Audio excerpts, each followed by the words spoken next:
Bom, vamos lá. Próximo, então, para decidir dividir a aula em dois vídeos para finalizar o sistema cardíaco no dia antes, fazer os exercícios. Agora vamos de circulação linfática e depois defesas do corpo. E a gente termina o conteúdo todo, tá bom? Mais um vídeo que vai ser grandinho, vai ser um pouco extenso, então venha com o coração feliz, tá? Bem humorado. E a vida tem dessas, não é mesmo? Pelo menos eu não estou passando trabalho de casa. Não estava, mas hoje provavelmente vou passar. Então, vamos feliz, né? Vamos lá então. Estou na página 272. Diz lá em cima, como ocorre a circulação linfática? Aí vem, pode sublinhar. Entre as células que formam os tecidos do nosso corpo, existem espaços conhecidos como espaços intersticiais ou intercelulares. Quando os capilares sanguíneos passam pelos tecidos do corpo, certa quantidade de plasma de sangue que atravessa certa quantidade de plasma do sangue atravessa a parede desses capilares e, com algumas proteínas e resíduos do metabolismo celular, formam o líquido que preenche os espaços intercelulares. Esse líquido, chamado de líquido intercelular, sai dos espaços intercelulares e retorna ao sangue por meio de vasos, passando a se chamar linfa. Vamos lá, com cuidado. Nessa foto que está no livro de vocês, tem a foto de uma veia em azul e uma artéria em vermelho. Elas formam os capilares sanguíneos, que são esses entrelaçados menores de veias e artérias, e entre eles tem esse verdinho. Esse verdinho nós chamamos de capilares linfáticos. Tá vendo que ele está com a boca entre uma célula e a outra? Cada quadradinho desse bolinha com um núcleozinho, com uma pontinha, com um pontinho dentro, é uma célula. E entre eles tem como se fosse uma corzinha, cor de pele, não cor de pele, mas bege. Essa corzinha bege que está aí é o líquido intercelular. E cada um desses vasos verdinhos vai desembocar entre essas células para puxar esse líquido intercelular, para poder filtrar esse líquido. Deu para entender? É assim que funciona o sistema linfático. Ele vai filtrar todo o líquido intercelular das nossas células. Então, ele é extremamente importante também.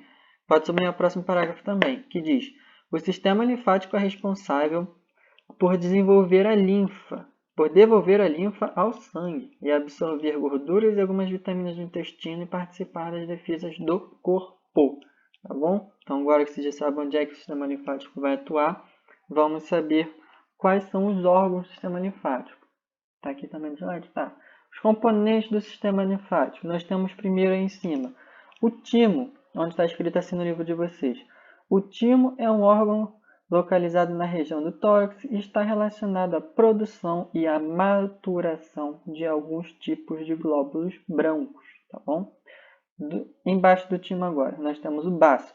Está localizado na lateral do tórax, abaixo do diafragma, e auxilia na defesa do corpo humano, filtrando sangue e eliminando micro-organismos e células sanguíneas velhas. Embaixo nós temos os vasos linfáticos, que retiram o líquido intercelular dos tecidos, conduzindo de volta ao sangue. Aqui, que está no slide, está simplificado, tá? Com as partes importantes. Os linfonodos, à direita, eles são órgãos distribuídos ao longo dos vasos linfáticos. Eles são mais abundantes nas regiões do pescoço, axilas e virilhas. Ao passar pelo linfonodo, a linfa é filtrada e as substâncias estranhas são eliminadas pelos glóbulos brancos ali produzidos. E por último, nós temos as tonsilas. Já deve ter ouvido esse nome em algum lugar, tipo tonsilas palatais, por aí vai. As tonsilas são linfonodos localizados na região do nariz, da boca e da faringe. Elas filtram a linfa, que pode ter micro-organismos que prejudicam o corpo, tá bom? Então, o sistema linfático ele é um sistema que vai limpar o nosso corpo, vai filtrar todas as impurezas que existem nele. Agora, na página 273... Não. Continua aqui ainda. Página 273. Está escrito aí: o caminho da linfa no corpo humano. Para que a linfa retorne ao sangue, o transporte das células de defesa é necessário que circule pelo corpo. Estudemos agora o que ocorre na circulação da linfa, tá? Tá vendo que aí tem o verdinho, o azul e o vermelho. O vermelho são as artérias, o azul são as veias e o verde são os vasos linfáticos.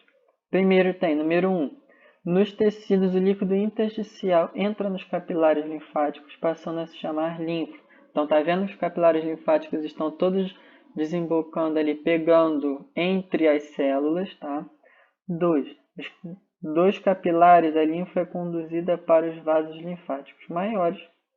A espessura dos vasos linfáticos aumenta.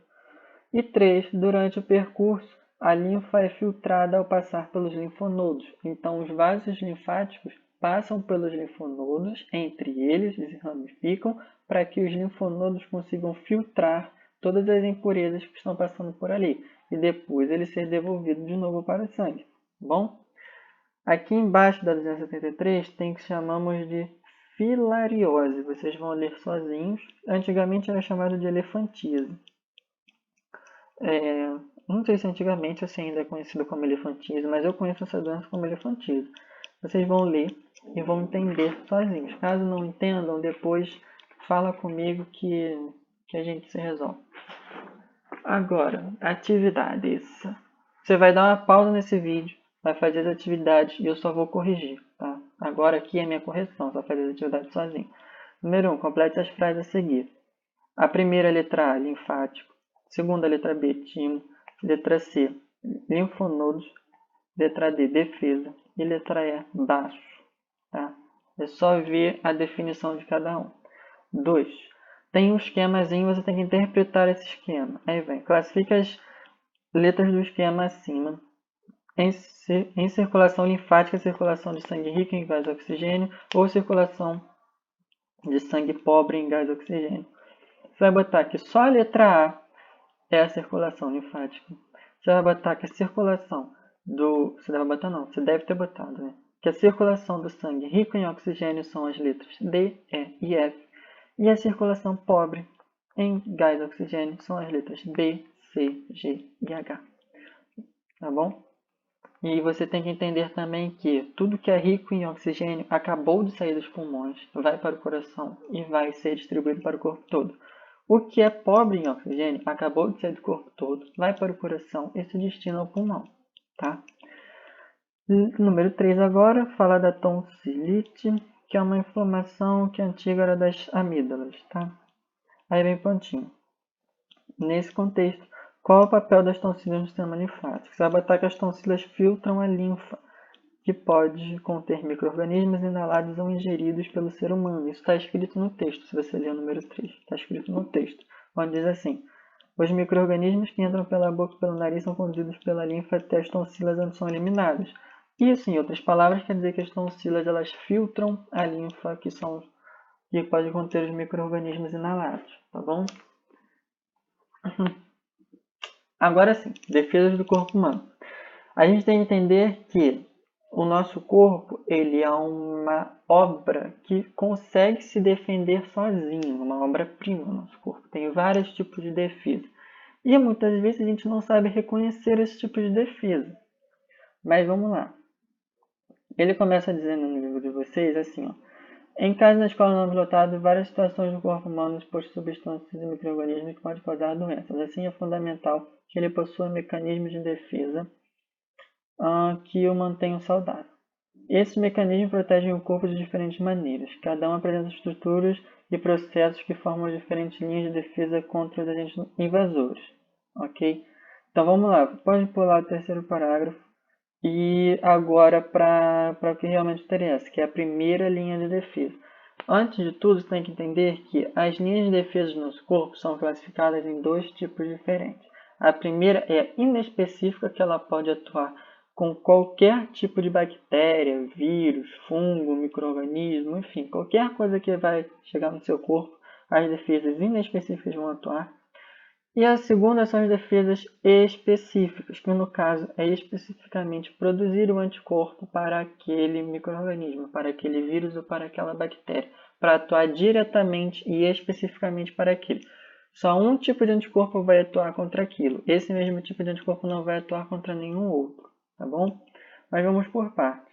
Agora, a linha inespecífica é dividida em duas etapas. Entre eles, a primeira, que são as barreiras e os reflexos.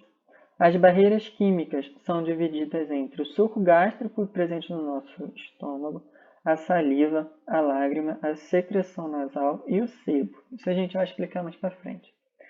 As barreiras mecânicas são a epiderme, que é a pele, tá? A epiderme é a nossa pele, as mucosas, os pelos e os cílios. E os reflexos são o vômito, o espirro e a tosse. Já a segunda linha de defesa, que são justamente as células de defesa, é quando o micro-organismo continua te fazendo mal, não para nas primeiras, que ela é formada por células que realizam a fagocitose. Fagocitose é destruição de partículas, é destruir essa partícula invasora, esse micro-organismo invasor, e que estão espalhadas pelo corpo. Além disso, essa linha de defesa envolve processos como aumento da temperatura corporal, a febre e inflamações. Tá? Caso o organismo ainda assim persista no corpo, vem a terceira linha de defesa. E a terceira linha de defesa é a defesa específica, que é a produção de anticorpos. Como assim? A terceira linha de defesa do corpo são as células e proteínas especializadas contra determinados vírus, micro-organismos e algumas substâncias. Elas são capazes de reconhecer os agentes estranhos e agir diretamente sobre eles. Tá? Agora vamos ver o que cada uma dessa estrutura de defesa faz exatamente. Primeiro, na página 276, olha aí para esse ser humaninho aí.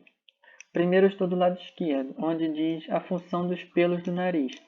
Os pelos do nariz e o muco liberado pelas mucosas das narinas filtram o ar que entra nos pulmões, retirando os agentes estranhos. O reflexo de espirrar elimina esses agentes, promovendo a limpeza das narinas. Então, para isso que servem os nossos pelos do nariz e o nosso muco nasal. O muco nasal, para quem não sabe, é meleca, tá? Aquela meleca branquinha que parece água. Agora, do outro lado, nós temos as lágrimas. As lágrimas possuem substâncias que destroem agentes estranhos, principalmente micro-organismos, e, além disso, limpam a superfície do olho. Então, lágrima não é para você chorar quando você está triste. Lágrima é para você limpar o seu olho, tá bom? Questãozinha muito boa de pau. Embaixo, temos a saliva, que ela retira todos os micro-organismos encontrados nos dentes e ajuda a prevenir a propagação das doenças. O que acontece? A saliva ela serve para limpar os dentes. Limpando os dentes com a saliva, esses micro-organismos descem para o estômago. E no estômago eles vão encontrar uma defesa que é muito maior, que é o suco gástrico, que está aqui embaixo. O suco gástrico é liberado no interior do estômago para ajudar no processo de digestão. Também destrói alguns agentes estranhos que entram pela boca com os alimentos. Tá bom? Agora vamos para os dois do outro lado. Ele diz assim, da pele, a função da pele. É uma barreira natural contra os agentes estranhos. As células que formam a epiderme, em associação com o sebo e o suor, formam uma barreira química e mecânica. Química, que realizam reações químicas, mecânica, que é só uma proteção contra atrito, que evita a entrada de micro-organismos. Os pelos presentes na pele também têm essa proteção mecânica contra atritos, contra agentes estranhos. E por último, nós temos a função da urina, que assim como o vômito e as fezes, ajuda a eliminar micro-organismos estranhos do corpo humano. Tá? Então, urina, vômito e febre também elimina micro-organismos do corpo. Aqui embaixo agora ele diz de outras defesas inespecíficas do corpo humano. Vocês podem ler sozinhos. Caso surja alguma dúvida, tá? Estou disponível no Classroom. Aqui eu botei também. Agora tá. Agora vamos entender como é que funciona a produção desses leucócitos, porque a gente sabe que leucócitos são as células do sangue que vai fazer a defesa do corpo. No livro de vocês está escrito lá em cima: os leucócitos são produzidos na medula óssea e estão presentes no sangue e no sistema linfático. Existem diversos tipos de leucócitos, entre eles os linfócitos, que produzem que fazem parte do sistema da imunidade específica. Então, os linfócitos é que vão fazer a produção de anticorpos. Tá? Pode sublinhar o primeiro, segundo e terceiro parágrafo todo. Agora, os linfócitos B produzem os anticorpos responsáveis por reconhecer agentes invasores e toxinas, ligar-se a eles e ativar as células que podem realizar a fagocitose.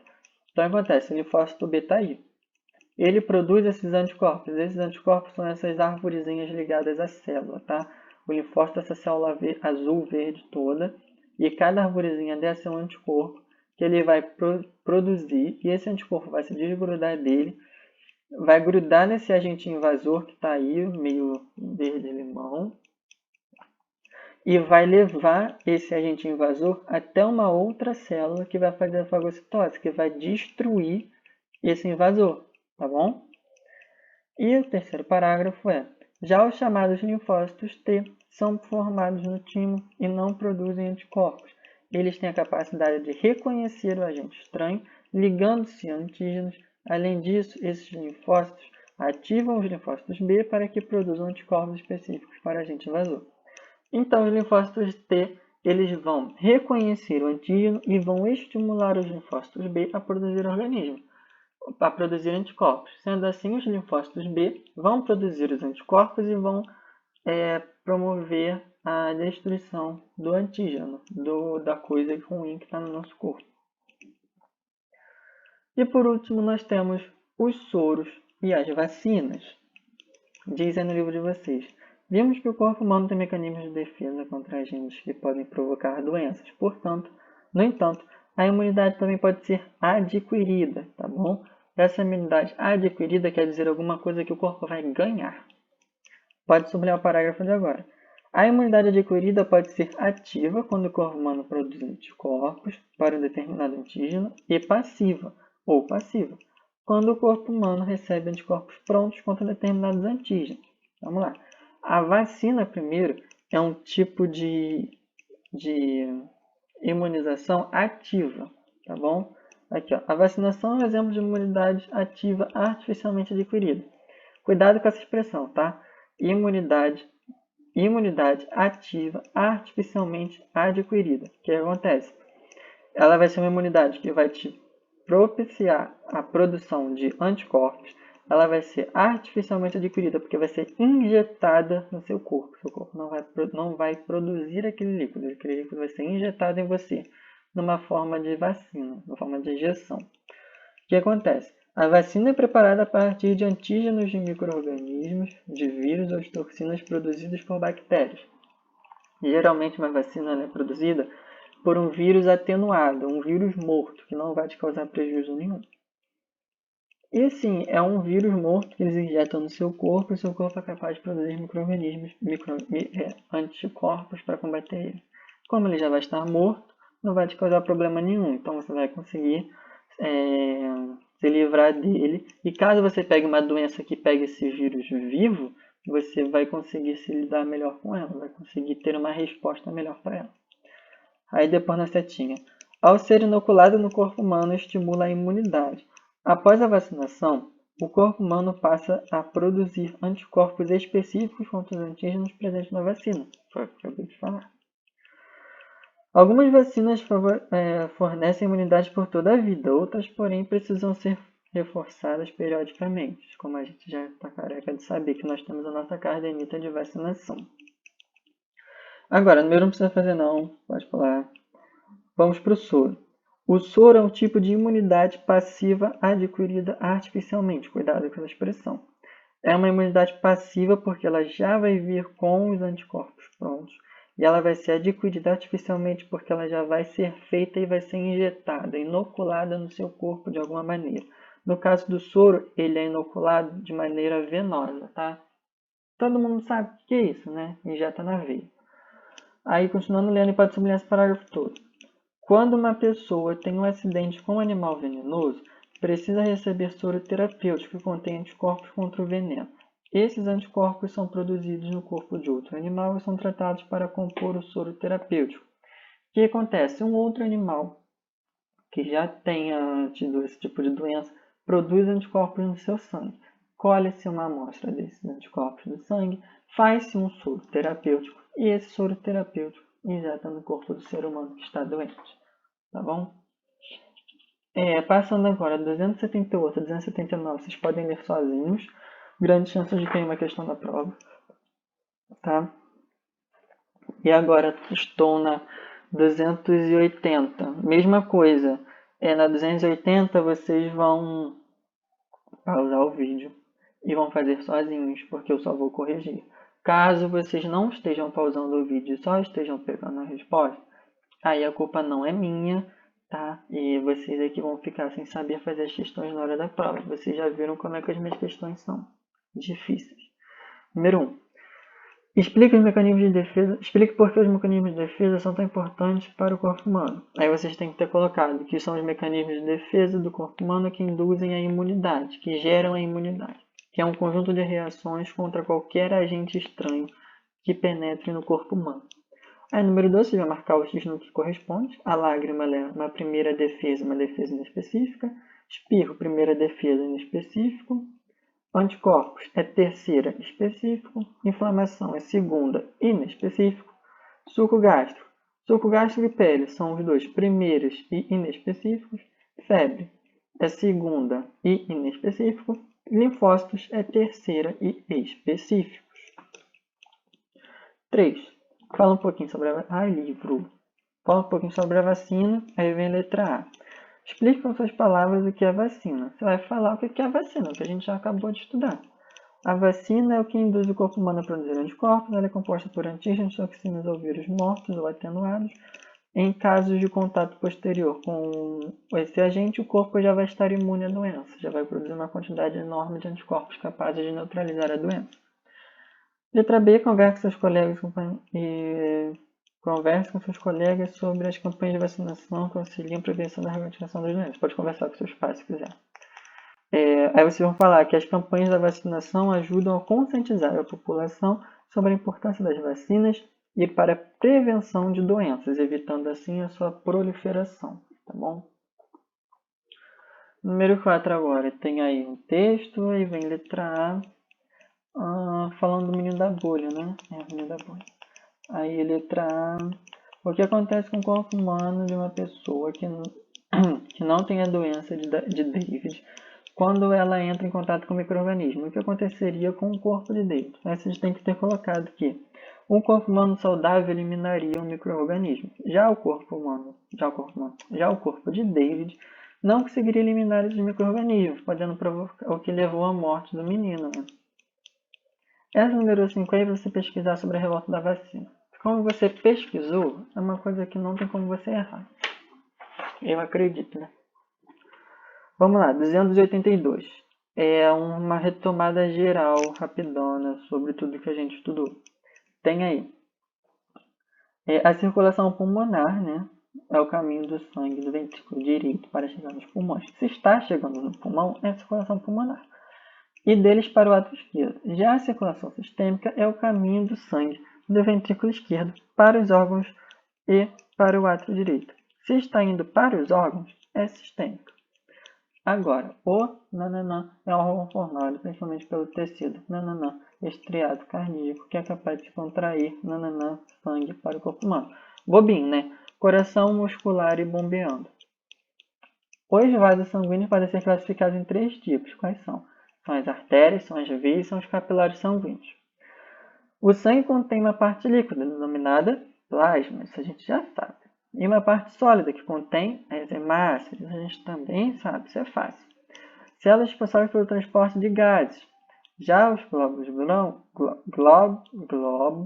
brancos ou leucócitos são as células relacionadas à defesa do corpo humano.